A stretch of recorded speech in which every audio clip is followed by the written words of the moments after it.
Enquanto na Europa e na América, os jardineiros esperam meses pela sua primeira colheita, os agricultores japoneses já estão colhendo a terceira geração de vegetais do mesmo canteiro.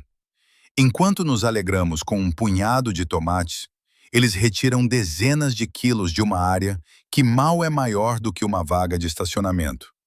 E enquanto nossos solos ficam mais pobres ano após ano, tendo que recorrer a fertilizantes, lutar contra pragas e pulverizar contra doenças, os solos deles tornam-se mais férteis, suas plantas mais saudáveis e suas colheitas mais fartas. Isso não é coincidência. Isso não é um segredo reservado a apenas alguns escolhidos. Isso é conhecimento refinado, testado e aperfeiçoado ao longo de séculos. Conhecimento que você também pode começar a usar a partir de hoje, neste exato momento. Pois os métodos dos agricultores japoneses não são complicados. Eles não exigem equipamentos caros. Eles não exigem anos de formação. Eles são apenas diferentes, fundamentalmente diferentes.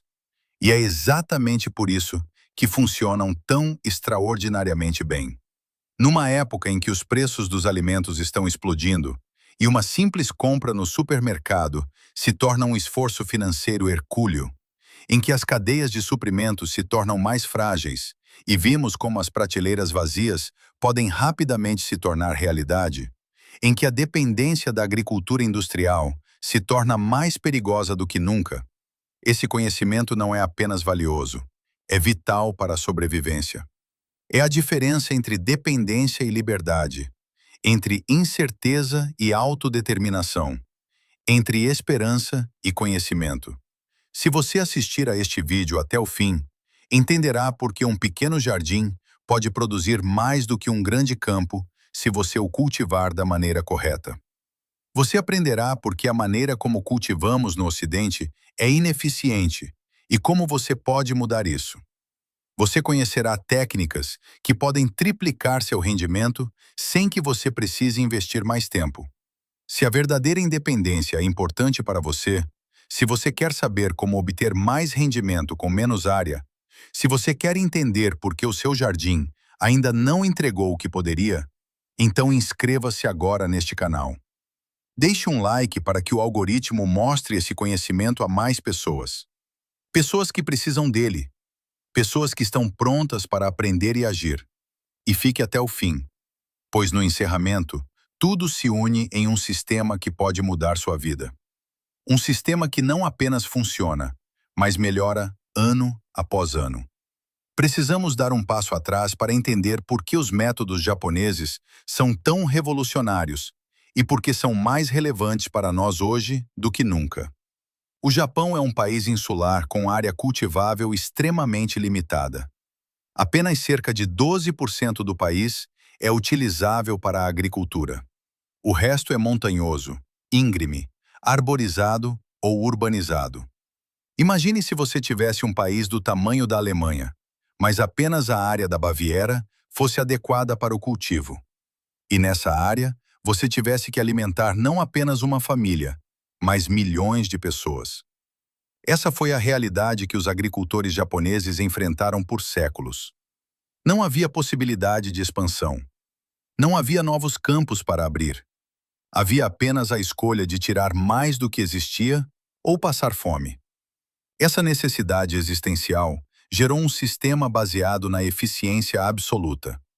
Enquanto os agricultores europeus podiam recorrer a campos infinitos, enquanto os fazendeiros americanos se expandiam para o oeste quando o solo estava esgotado, os agricultores japoneses tiveram que desenvolver intensidade em vez de expansão. Eles tiveram que aprender a usar cada centímetro quadrado, a otimizar cada fase de crescimento, a respeitar cada gota de água, a aproveitar cada resto de material orgânico. Dessa necessidade, surgiu uma cultura de precisão, de observação, de melhoria constante. Uma cultura que via o desperdício como uma falha moral e a eficiência como a virtude suprema. Essa necessidade gerou um sistema que hoje é mais relevante do que nunca, pois nós também não temos mais espaço ilimitado. Nós também enfrentamos o desafio de fazer mais com menos. O tamanho médio dos jardins está diminuindo. A terra está ficando mais cara. A urbanização está aumentando. E, ao mesmo tempo, cresce o desejo por autossuficiência, por independência, pela segurança que apenas a comida própria e cultivada por si mesmo pode oferecer. Exatamente aqui está a chave. Os métodos que os agricultores japoneses desenvolveram por necessidade são exatamente os métodos de que precisamos hoje para prosperar em um mundo de recursos cada vez mais escassos. O primeiro princípio que os agricultores japoneses dominam com maestria e que faz a maior diferença é a utilização total do espaço e do tempo. Isso parece abstrato, mas é concreto e mensurável. Deixe-me mostrar o que isso realmente significa. Enquanto um jardineiro europeu típico planta um canteiro na primavera, cuida dele no verão e colhe no outono, um agricultor japonês trabalha em camadas, em ondas, em ciclos contínuos que se sobrepõem e se reforçam mutuamente. Imagine que você tem um canteiro de 2 metros quadrados, 2 por 1 metro, uma área minúscula. O jardineiro médio plantaria ali talvez 4 pés de tomate em maio e esperaria 3 meses pela primeira colheita. Nesses 3 meses, o canteiro não produz nada. Ele cresce, sim, mas não fornece alimento. São 3 meses de produtividade desperdiçada. O agricultor japonês pensa diferente. Ele planta os 4 pés de tomate, sim, mas entre esses tomates ele já coloca alface, que estará pronta para colher em 4 semanas. Entre as alfaces, ele planta rabanetes, que ficam prontos em 3 semanas. Na borda do canteiro, ele semeia cebolinhas, que podem ser colhidas em 5 semanas. Sob os tomates, onde mais tarde haverá sombra, crescem espinafre ou mitsuna. Plantas que se desenvolvem até melhor na meia sombra do que sob sol pleno. O que acontece agora? Após 3 semanas, você colhe os primeiros rabanetes. Você tem vegetais frescos na mesa, enquanto os tomates ainda são pequenos. Você semeia imediatamente novos rabanetes, uma segunda geração. Após 4 semanas, vem a alface. Você a colhe e, no mesmo lugar, planta pak choi ou rúcula.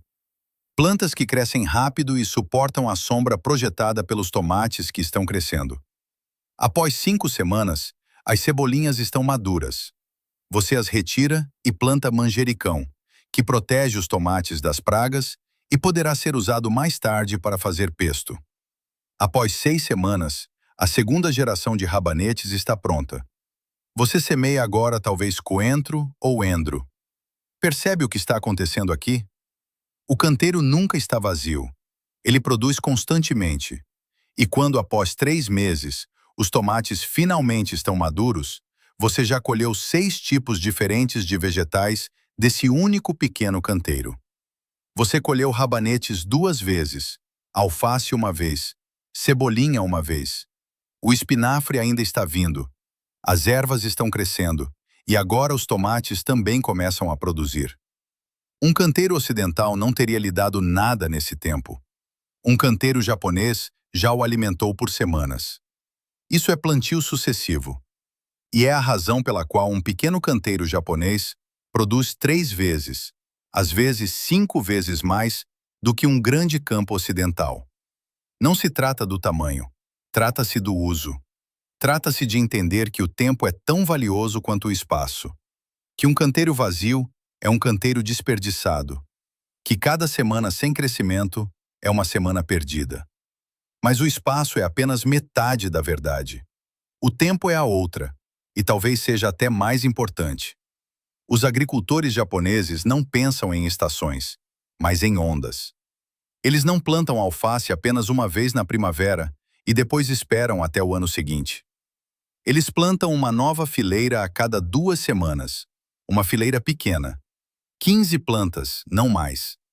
2 semanas depois, outra fileira, depois outra e outra. Isso significa que eles não colhem uma quantidade enorme de alface de uma vez em junho para depois ficarem 3 meses sem alface. Eles colhem continuamente. Toda semana há alface fresca. Todo dia há algo novo. O jardim não trabalha em explosões, mas em um fluxo constante. Isso não é um esforço extra. É até menos esforço se você fizer da maneira correta. Pois, em vez de colher 50 cabeças de alface em um dia, das quais 30 estragariam porque você não consegue comê-las rápido o suficiente, você colhe 5 cabeças frescas toda semana, exatamente o quanto você precisa. Sem deterioração, sem desperdício, frescor perfeito. E o tempo gasto: 10 minutos a cada 2 semanas para semear uma nova fileira. Só isso. 10 minutos para um suprimento contínuo. Isso não é mais trabalho, é trabalho mais inteligente. E essa mentalidade se estende a tudo. Feijões não são semeados apenas uma vez em maio, mas em 3 ondas: maio, junho, julho. Assim, você tem feijões frescos de julho a outubro, em vez de apenas um excesso em agosto. Cenouras são semeadas de forma escalonada. Rabanetes também. Mesmo os tomates podem ser escalonados. Variedades precoces e variedades tardias. Variedades para julho e variedades para setembro. Isso não é física de foguetes. É simplesmente uma maneira diferente de pensar. E é exatamente essa mentalidade que faz a diferença entre um jardim que o abastece por 3 meses ao ano e um jardim que o alimenta por 12 meses ao ano. O segundo princípio é o cuidado intensivo do solo através da compostagem viva.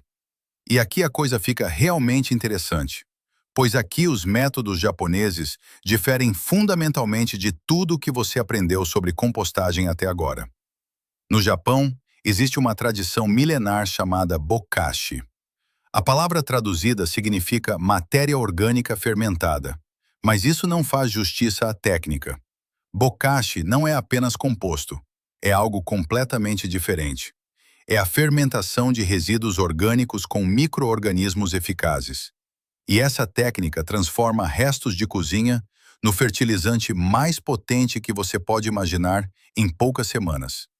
Deixe-me explicar por que isso é tão revolucionário. O composto tradicional surge através da decomposição. O material orgânico é decomposto por bactérias e fungos, um processo que leva meses, às vezes 1 ano. Nesse processo, gera-se calor, gases escapam e, no final, você tem humus. O humus é bom, sem dúvida, mas o processo é lento e, durante a decomposição, muitos nutrientes são perdidos. Eles evaporam ou são lavados. O bokashi funciona de maneira diferente. Não é decomposição, é fermentação. Fermentação anaeróbica, como no chucrute ou no kimchi. Você pega seus restos de cozinha, coloca-os em camadas em um balde hermético. Você polvilha cada camada com farelo de bokashi, que é farelo inoculado com micro-organismos eficazes, e fecha o balde. O que acontece agora é mágica microbiológica. Os micro-organismos começam a fermentar o material, não a decompô-lo. Isso significa que todos os nutrientes são preservados. Nada evapora, nada é lavado. O material não é degradado, ele é transformado. Após cerca de 2 semanas, você abre o balde e o que vê ainda se parece quase com os resíduos originais, mas tem um cheiro azedo como massa de pão e está cheio de vida, cheio de bactérias láticas, leveduras, bactérias fotossintéticas, micro-organismos que não apenas fertilizam o solo, mas o ativam. A diferença crucial reside na microbiologia. Bokashi não é apenas material decomposto. Está cheio de micro-organismos vivos que ativam o solo imediatamente assim que você os incorpora. Esses micróbios decompõem o material orgânico no solo em velocidade recorde, tornam os nutrientes disponíveis para as plantas, que de outra forma estariam retidos, e melhoram drasticamente a estrutura do solo. Estudos mostraram que plantas em solos com bokashi crescem até 4 semanas mais rápido do que com um composto convencional. 3 a 4 semanas. Essa é a diferença entre 2 colheitas por temporada e 3 colheitas por temporada. Essa é a diferença entre autossuficiência e dependência. Imagine o seu solo como um estômago. Você pode dar a ele alimento morto, que é digerido lentamente. Isso é o composto tradicional. Ou você pode dar a ele alimento vivo, pré-digerido, que age imediatamente, que traz vida instantaneamente, que libera energia na hora. Isso é o bokashi. O bokashi é o probiótico para o seu jardim, e o mais bonito é que você mesmo pode fabricá-lo. Em casa, na cozinha, com materiais que você já tem. Você só precisa de um balde hermético. 20 litros bastam para uma residência. Você precisa de farelo de bokashi, que pode comprar online ou fabricar você mesmo. E você precisa dos seus restos de cozinha. Tudo. Restos de vegetais, restos de frutas, borra de café, chá, até carne e laticínios, que você nunca usaria em um composto tradicional. Você coloca os resíduos no balde em camadas de cerca de 5 centímetros. Você os polvilha com um punhado de farelo de bokashi. Você pressiona tudo firmemente para remover o ar e fecha a tampa. Próxima camada, próximo farelo, fecha novamente. Após 2 semanas, o balde está cheio. Agora você o deixa parado por mais 2 semanas. Pronto. Após um total de 4 semanas, você tem o bokashi pronto.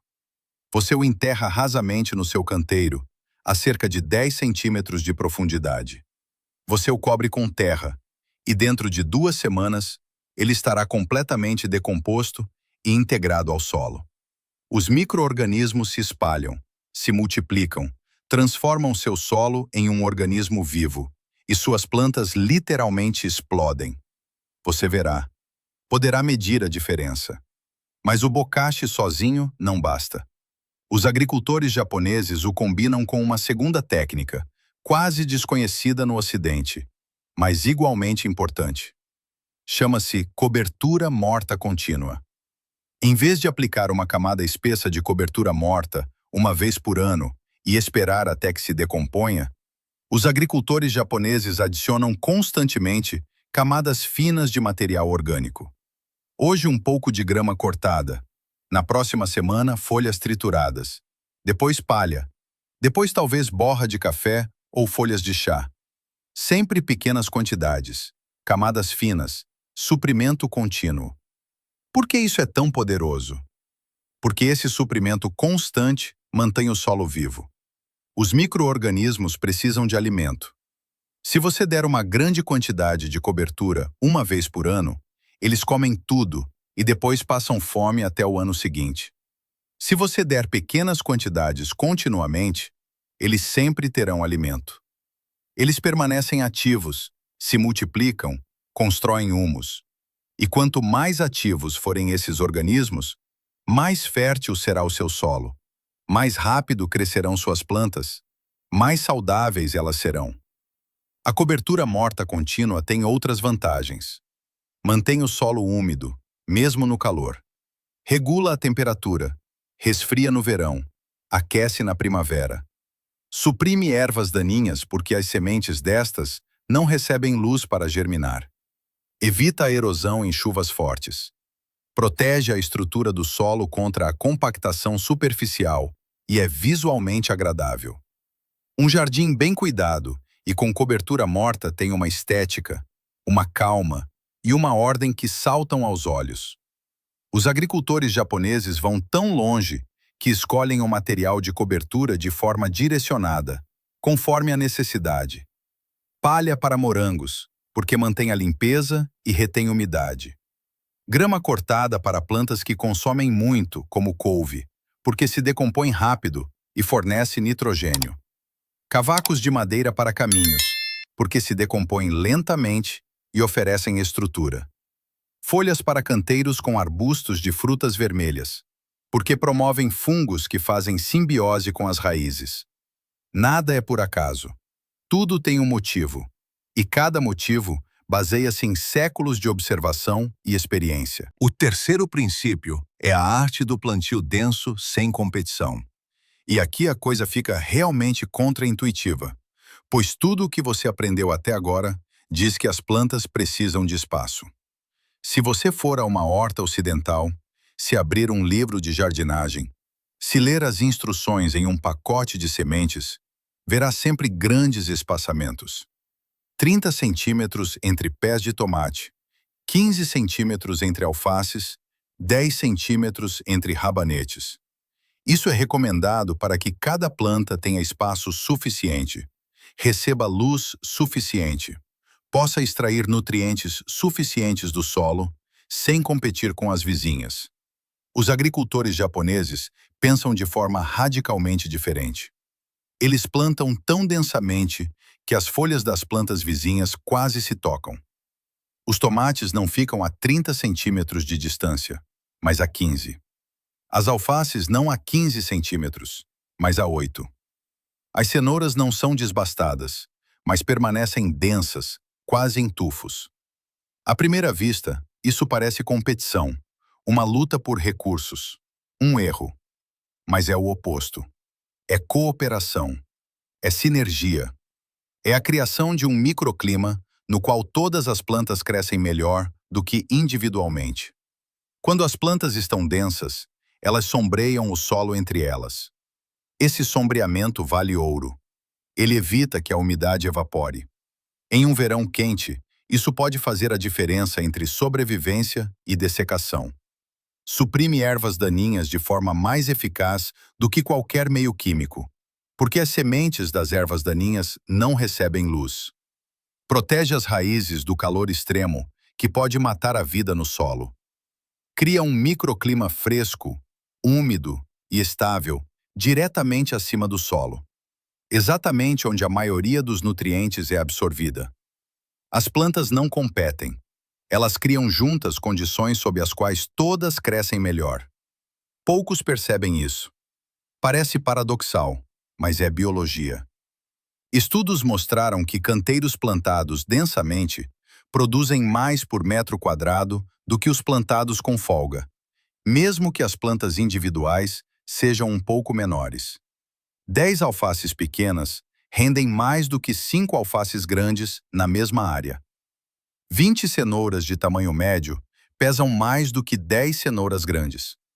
Não se trata do tamanho da planta individual. Trata-se do rendimento total da área. Mas o plantio denso só funciona se você escolher as combinações certas. E aqui entra o próximo elemento, talvez o mais importante de todos, o policultivo. Os agricultores japoneses nunca plantam apenas uma variedade em um canteiro. Nunca. Um canteiro de monocultura não existe na mentalidade deles. Eles combinam plantas que se apoiam, se protegem e se complementam mutuamente. Plantas de raízes profundas, ao lado de plantas de raízes superficiais, para que usem diferentes camadas do solo e não compitam pela mesma água. Acumuladores de nitrogênio, ao lado de plantas exigentes, para que um forneça o que o outro precisa. Plantas que repelem pragas, ao lado de plantas que são vulneráveis. Isso não é um conceito esotérico. É biologia prática, é química, é ecologia em ação. Deixe-me dar exemplos concretos. Os feijões fixam nitrogênio do ar.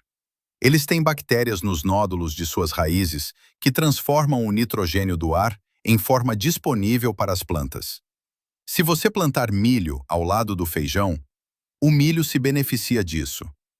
Ele recebe fertilizante gratuito diretamente nas raízes. O milho, por sua vez, oferece um suporte para o feijão trepar. Seus caules estáveis são perfeitos para variedades de feijão trepador. Se você ainda plantar abóbora por baixo, suas folhas grandes sombreiam o solo, retêm umidade e suprimem ervas daninhas. Suas folhas espinhosas afastam pragas. Isso é chamado de as três irmãs. Um método que, aliás, foi aperfeiçoado ao longo de séculos, não apenas no Japão, mas também por povos indígenas das Américas. O princípio é universal e funciona de forma mensurável, reproduzível e confiável. Mas os agricultores japoneses vão um passo além. Eles transformaram o policultivo em ciência e arte. Eles plantam ervas aromáticas de forma direcionada entre seus vegetais. Manjericão ao lado de tomates. Por quê? porque o manjericão produz óleos essenciais que repelem pulgões, moscas brancas e a lagarta do tomate. Cebolinha ao lado de cenouras. Por quê? Porque a cebolinha confunde a mosca da cenoura, cujas larvas comeriam as cenouras por dentro. Coentro ao lado de couve. Por quê? Porque o coentro atrai sirfídeos, que comem os pulgões, que de outra forma atacariam a couve. Isso parece mágica, mas é química. As plantas comunicam-se através de odores, enviam sinais químicos pelo ar e através de excreções radiculares no solo. Esses sinais podem atrair insetos benéficos ou repelir pragas. Podem alertar ou fortalecer as plantas vizinhas. Se você aprender a entender essa linguagem, se começar a ver o seu jardim como um ecossistema e não como uma coleção de plantas individuais, poderá criar um jardim que se protege, se fertiliza e se regula sozinho. Um jardim que funciona como uma floresta, como um prado, como qualquer sistema natural que prospera há milênios sem intervenção humana. O quarto princípio é o gerenciamento da água, através da observação e precisão. E aqui os iniciantes se separam dos mestres. Água é vida. Sem água não há colheita. Pouca água e as plantas murcham. Muita água e as raízes apodrecem. Regar de forma errada, na hora errada, e você promove doenças fúngicas. Regar corretamente na hora certa e você dobra seu rendimento. É tão simples e tão complexo ao mesmo tempo. Os agricultores japoneses não regam de acordo com um cronograma. Eles não regam todas as manhãs às 7 horas. Não importa se choveu ou se o sol está escaldante. Eles regam de acordo com a necessidade. Isso parece simples, mas é uma habilidade que leva anos para ser aperfeiçoada. Exige observação, observação constante e atenta. Eles caminham pelo jardim todas as manhãs. Não apenas uma vez, mas de forma lenta e ponderada. Eles tocam o solo, sentem a umidade, olham para as plantas. Se as folhas estão caídas, precisam de água. Se as folhas estão firmes, ainda há o suficiente. Eles sentem o cheiro do solo. Solo seco cheira diferente do solo úmido. Eles conhecem essa diferença. Eles observam o tempo não apenas hoje, mas amanhã, depois de amanhã. Se for chover amanhã, não regam hoje. Se os próximos dias forem quentes e ventosos, regam profundamente hoje para que as raízes tenham reservas.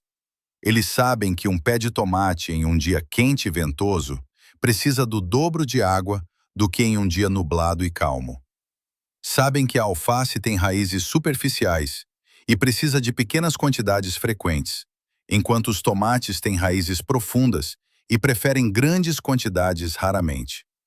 Sabem que muita água é tão prejudicial quanto pouca, talvez até mais, pois o excesso de água expulsa o oxigênio do solo, e sem oxigênio, as raízes morrem. E eles usam técnicas que mantêm a água no solo em vez de regar constantemente. Essa é a chave. Não regar mais, mas regar de forma mais inteligente. Não usar mais água, mas aproveitá-la melhor. Uma dessas técnicas é a irrigação por gotejamento da forma mais simples. Em vez de borrifar com a mangueira sobre as plantas, o que desperdiça água, molha as folhas e promove doenças fúngicas, os agricultores japoneses colocam jarros de argila porosos no canteiro e os enchem de água. A água percola lentamente pelos poros da argila e irriga as raízes diretamente onde é necessário. Sem evaporação na superfície, sem desperdício por gotejamento, sem estresse para as plantas devido a mudanças na umidade.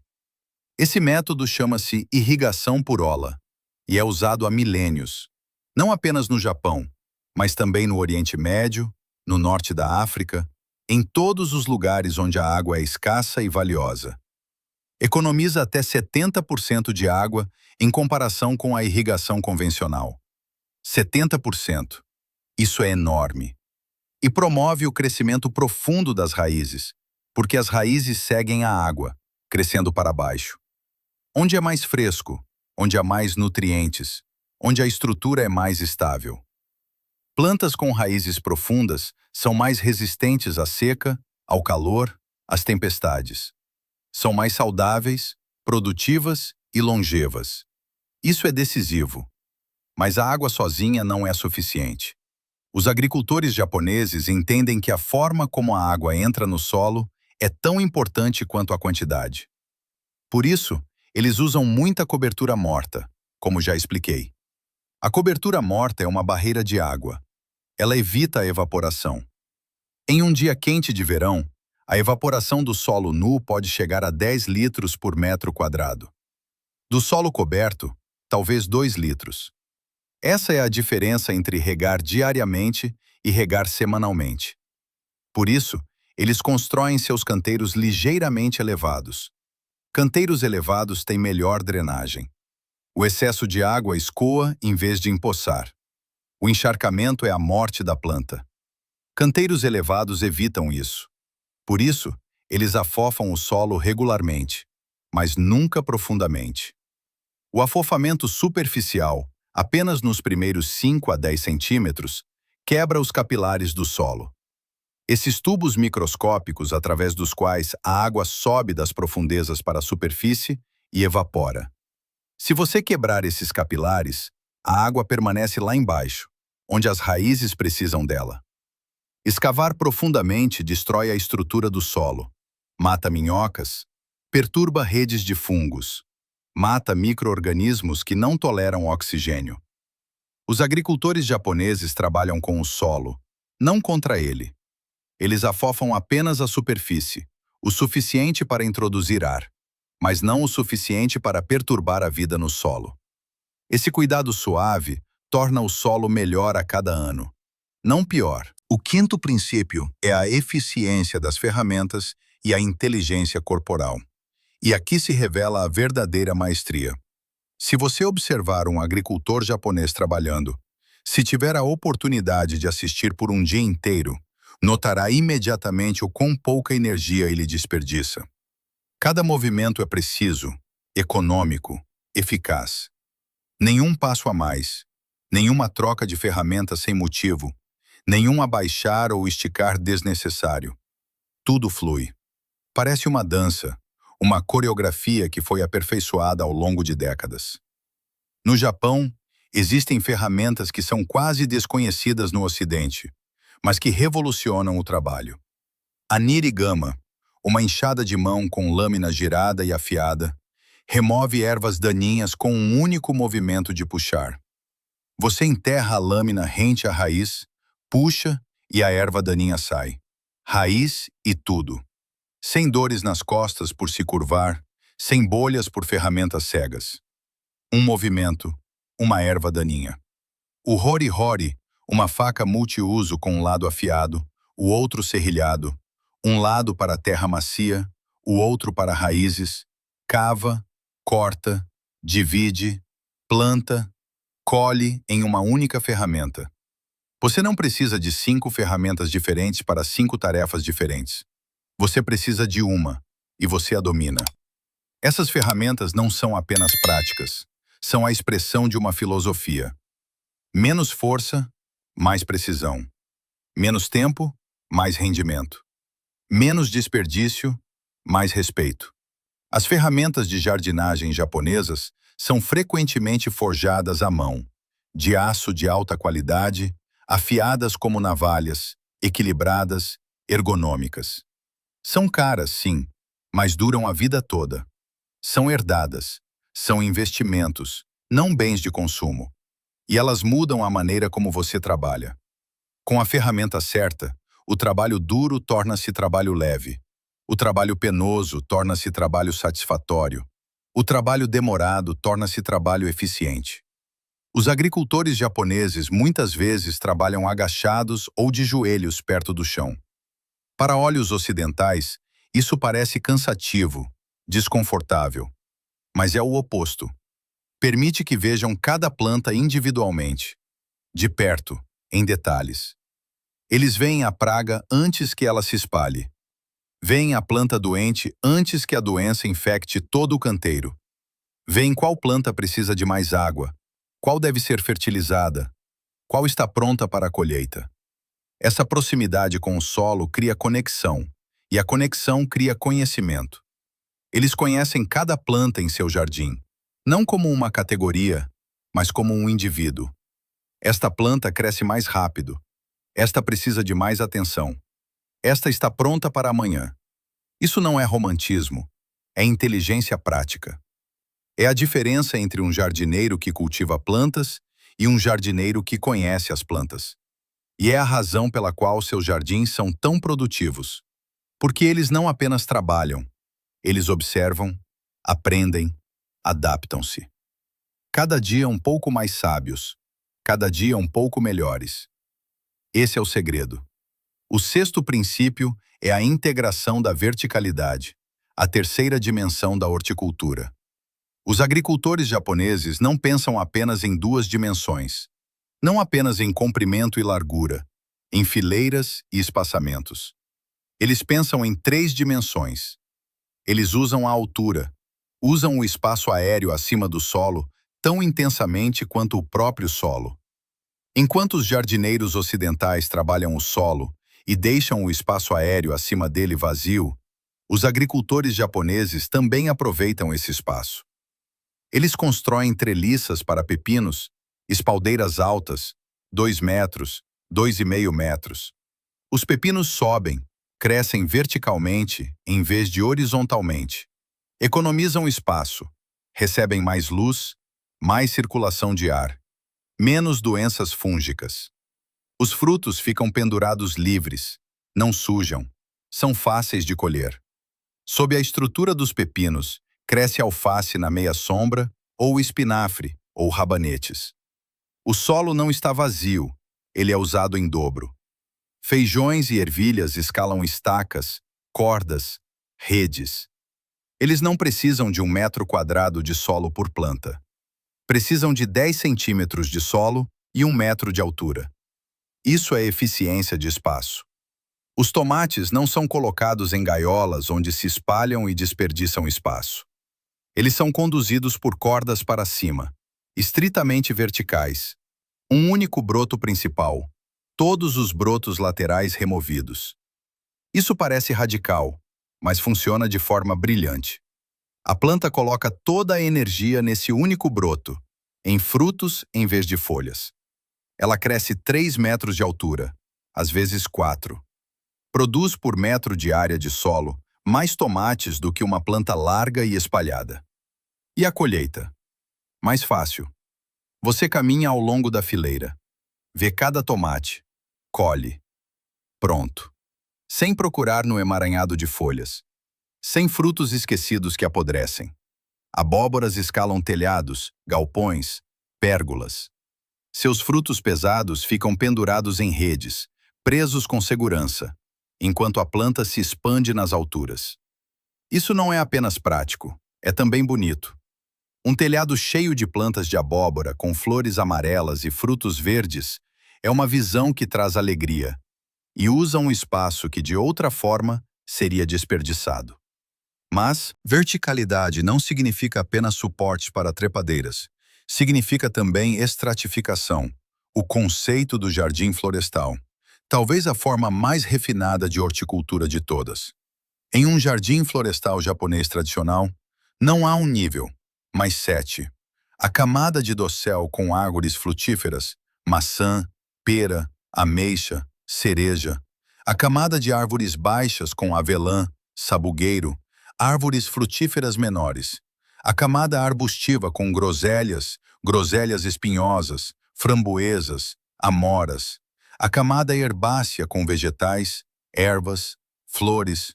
A camada de cobertura de solo com morangos, abóboras, plantas rasteiras. A camada de raízes com batatas, cebolas, cenouras, tudo o que cresce no subsolo. E a camada de trepadeiras com feijões, videiras, lúpulo. Cada camada utiliza uma área diferente do espaço disponível. Cada camada capta luz em uma altura diferente. Cada camada produz alimento, e juntas criam um sistema que produz mais do que a soma de suas partes. Um jardim florestal com 100 metros quadrados pode produzir tanto quanto um jardim tradicional com 500. Isso não é exagero, é realidade. Isso é mensurável e é o futuro da horticultura para todos os que precisam produzir muito em pouco espaço. Agora tudo começa a se conectar. Você vê agora que não é uma única técnica que torna os agricultores japoneses bem-sucedidos. Não é apenas o bokashi, não é apenas o policultivo, não é apenas o plantio denso. É a interação, é a sinergia, é o sistema. O plantio denso só funciona com um bom cuidado do solo, porque muitas plantas em pouco espaço precisam de muitos nutrientes. O cuidado do solo só funciona com o gerenciamento correto da água, porque os micro-organismos precisam de umidade, mas não de encharcamento. O gerenciamento da água só funciona com cobertura morta e estratificação, porque senão evapora demais. A estratificação só funciona com o policultivo, porque senão as doenças se espalham. E o policultivo só funciona com observação e entendimento, porque você precisa saber quais plantas combinam e quais não. Cada elemento reforça o outro, e juntos criam um sistema que se sustenta, se cura e melhora ano após ano, não piora. Essa é a diferença fundamental entre a filosofia de horticultura ocidental e a japonesa. No Ocidente, muitas vezes tentamos controlar a natureza, dominá-la, forçá-la. Fertilizamos com química porque achamos que temos que dar a uma planta o que ela precisa. Pulverizamos contra pragas porque achamos que temos que matá-las para proteger nossas plantas. Lutamos contra as ervas daninhas porque achamos que são inimigas. Vemos o jardim como um campo de batalha, e nós somos os soldados. Os agricultores japoneses trabalham com a natureza, não contra ela. Eles criam condições sob as quais as plantas prosperam por si mesmas. Constroem um solo tão rico que o fertilizante se torna supérfluo. Atraem insetos benéficos, joaninhas, vespas parasitoides, ácaros predadores, sirfídeos, que controlam as pragas de forma natural, sem que uma única gota de veneno seja necessária. Eles aceitam um certo nível de ervas daninhas, porque sabem que elas também desempenham um papel. São cobertura de solo, alimentam insetos, criam diversidade. Veem o jardim como um ecossistema, como um organismo vivo, e não são soldados, mas jardineiros no sentido original. Guardiões, acompanhantes, parceiros da natureza. E é exatamente por isso que seus jardins são mais resistentes, produtivos e sustentáveis. Um sistema que trabalha com a natureza pode funcionar por séculos. Um sistema que trabalha contra a natureza colapsa mais cedo ou mais tarde. Vemos isso na agricultura industrial. Solos que foram tratados com fertilizante químico por décadas estão mortos.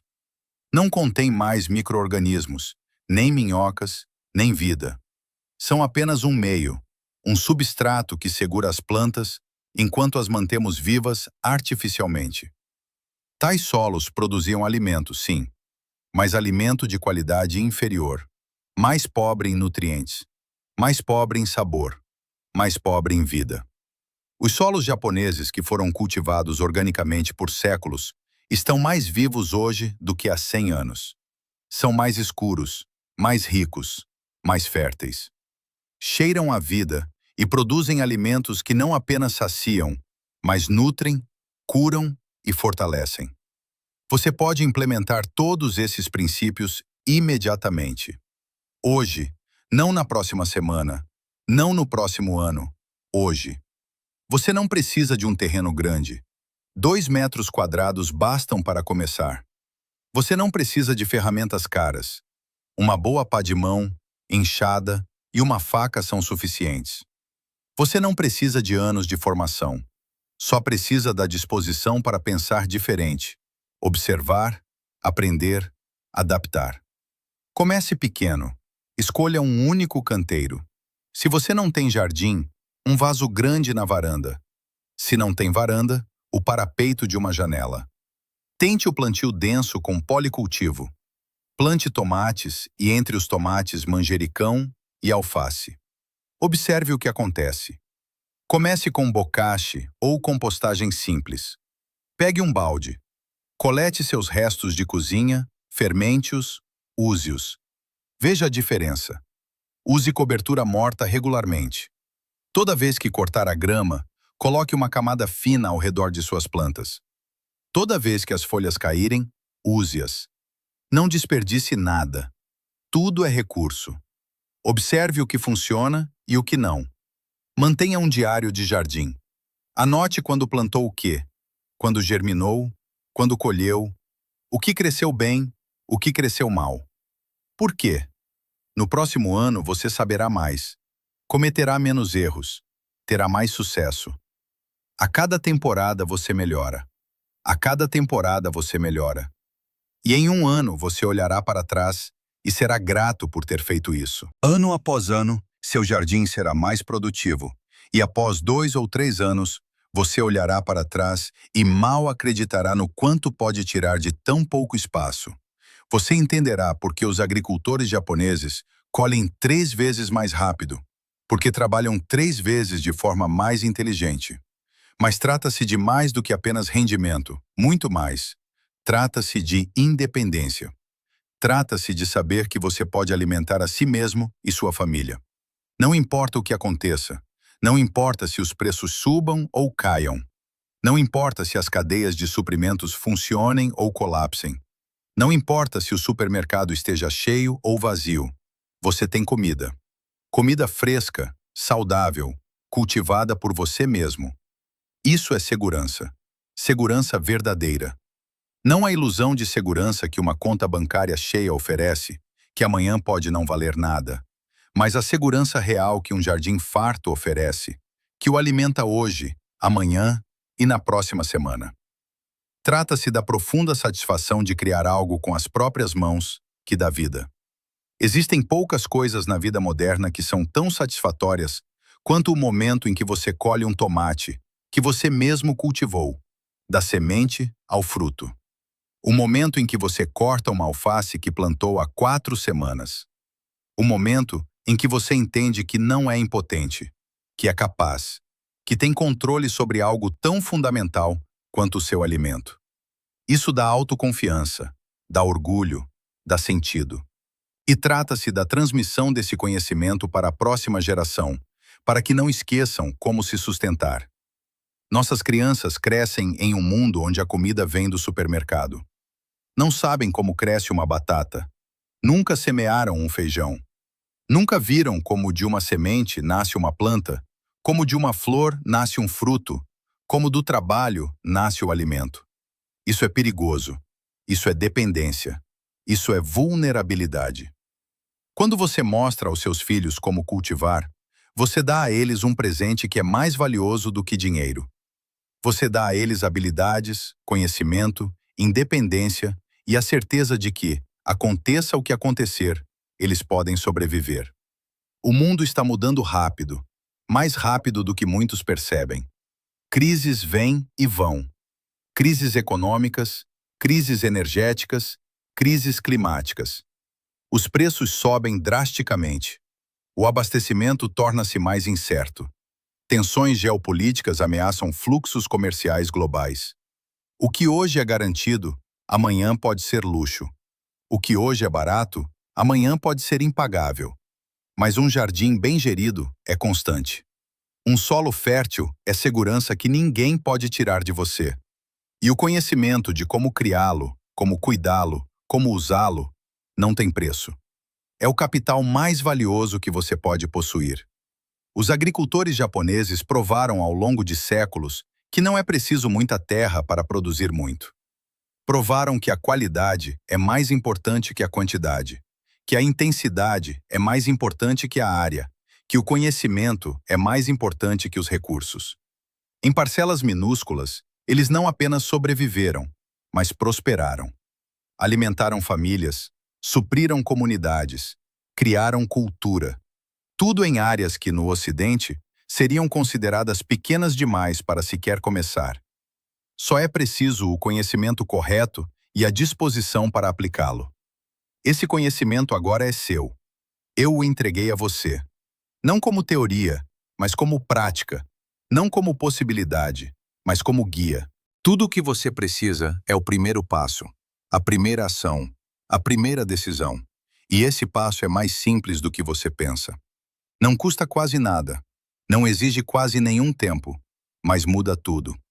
Se este vídeo o ajudou, se você agora vê com mais clareza o que é possível, se entendeu que a autossuficiência não é uma utopia, mas uma decisão, então inscreva-se neste canal. Aqui não se trata de entretenimento. Trata-se de conhecimento que pode mudar sua vida, de técnicas que funcionam, de princípios que foram testados, de uma comunidade de pessoas que entendem que a verdadeira segurança não reside em sistemas que nos controlam, mas em habilidades que dominamos. Compartilhe esse conhecimento com pessoas para as quais a independência é importante, com sua família, seus amigos, seus vizinhos. Cada um que vê este vídeo é mais um que entende, mais um que age, mais um que se torna independente. Escreva nos comentários qual desses métodos você experimentará primeiro: bokashi, policultivo, plantio denso ou horticultura vertical. Conte-nos suas experiências, seus sucessos, seus desafios. Vamos construir uma comunidade de pessoas que não apenas falam, mas agem. De pessoas que entendem que a verdadeira segurança não está no saldo bancário, nem em promessas governamentais, nem na esperança de que tudo corra bem, mas no solo sob nossos pés e no conhecimento em nossas mentes. A hora de começar é agora, não amanhã, não na próxima semana, não no próximo ano, agora neste momento. Pois cada dia que você espera é um dia sem colheita. Cada semana que passa é uma semana em que seu solo não melhora. Cada temporada que você deixa passar é uma temporada sem aprendizado, sem crescimento, sem progresso. Seu jardim espera por você. Seu solo espera para ganhar vida. Suas plantas esperam para crescer. E seu futuro espera que você o tome em suas mãos. Comece agora. Comece pequeno, mas comece. E em um ano você olhará para trás e será grato por ter feito isso. Se esta história mudou sua visão sobre os tesouros escondidos em seu jardim, então inscreva-se em nosso canal e nos dê um like. Desenterramos a história e o conhecimento que outros tentaram enterrar. Semeie as sementes para o seu próprio futuro. O próximo tesouro do conhecimento se revelará em breve.